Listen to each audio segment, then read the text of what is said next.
President-elect Donald ট্রাম্পের ইচ্ছাতেই ইসরায়েলের প্রধানমন্ত্রী বেঞ্জামিন নেতানিয়াহু গাজায় যুদ্ধবিরতি চুক্তিতে রাজি হয়েছেন বলে মনে করছেন অনুসন্ধানী সাংবাদিক অ্যান্থনি লোয়েনস্টিন। তিনি বলছেন, ডোনাল্ড ট্রাম্প দখলকৃত ওয়েস্ট ব্যাংকে ইসরায়েলের আরও বসতি স্থাপন এবং বাইডেন প্রশাসনের নিষেধাজ্ঞা প্রত্যাহারের প্রতিশ্রুতি দেয় নেতানিয়াহু যুদ্ধবিরতিতে রাজি হয়েছেন। তবে কাতার ইউনিভার্সিটির অধ্যাপক মাজুব জোয়েরির মতে, ইসরায়েলের সামরিক ও অর্থনৈতিক ব্যর্থতা এবং বৈশ্বিক ভাবমূর্তি ক্ষুণ্ণ হওয়ায় এই সিদ্ধান্ত নিয়েছেন তারা। আল জাজিরার রাজনৈতিক বিশ্লেষক মারওয়ান বিশারা বলেন, অস্থায়ী যুদ্ধবিরতি চুক্তির মাধ্যমে যুদ্ধাপরাধী নেতানিয়াহু বিশ্বাস করা যায় না। ইসরায়েলকে গাজায় যুদ্ধবিরতির চুক্তিতে সম্মত হওয়ার ক্ষেত্রে কোন বিষয়টি সবচেয়ে বড় ভূমিকা রেখেছে তা নিয়ে চলছে চুলচেরা বিশ্লেষণ। স্বাধীন সাংবাদিক অ্যান্থনি লোয়েনস্টিন মনে করেন, প্রেসিডেন্ট-ইলেক্ট ডোনাল্ড ট্রাম্প এবং তার আসন্ন প্রশাসনের কর্মকর্তারা এক্ষেত্রে বড় ভূমিকা রেখেছেন। অ্যান্থনি বলেন, আপাত দৃষ্টিতে মনে হচ্ছে ট্রাম্পের ইচ্ছার কাছে নত স্বীকার করেছেন নেতানিয়াহু।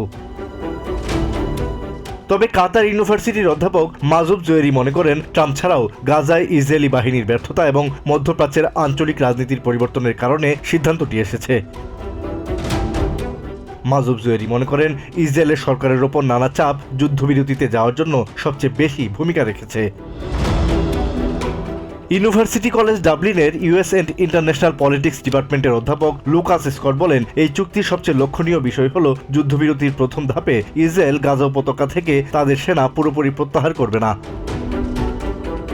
স্কট বলেন, ফিলাডেলফি করিডোর নিয়ন্ত্রণ কারা করবে সে বিষয়টি সুরাহা না হলে চুক্তির দ্বিতীয় ধাপ আলোর মুখ দেখবে না। আল জাজিরার রাজনৈতিক বিশ্লেষক মারওয়ান বিশারা বলেন, ওয়েস্ট ব্যাংকে ইসরায়েলিদের আরও বসতি স্থাপনের বিনিময়ে যুদ্ধবিরতি চুক্তিতে সই করতে সম্মত হয়েছেন নেতানিয়াহু। মারওয়ান বিশারা বলেন, এটি নেতানিয়াহুকে পুরস্কৃত করার শামিল। মধ্যপ্রাচ্য বিশ্লেষক লরা ব্লুমেনফেল্ড বলেন, যুদ্ধবিরতির এই চুক্তি তাৎপর্যপূর্ণ, কিন্তু স্থিতিশীলতার পথ অনেক দীর্ঘ। তবে জুইশ ফেডারেশন অব গ্রেটার ডেইটনের সিইও ক্যাথি গার্ডনার এই চুক্তি নিয়ে আশাবাদী। স্থায়ী শান্তি প্রতিষ্ঠায় এটিকে প্রথম পদক্ষেপ হিসেবে দেখছেন Gairdner. Asad real, TVN 24 news desk.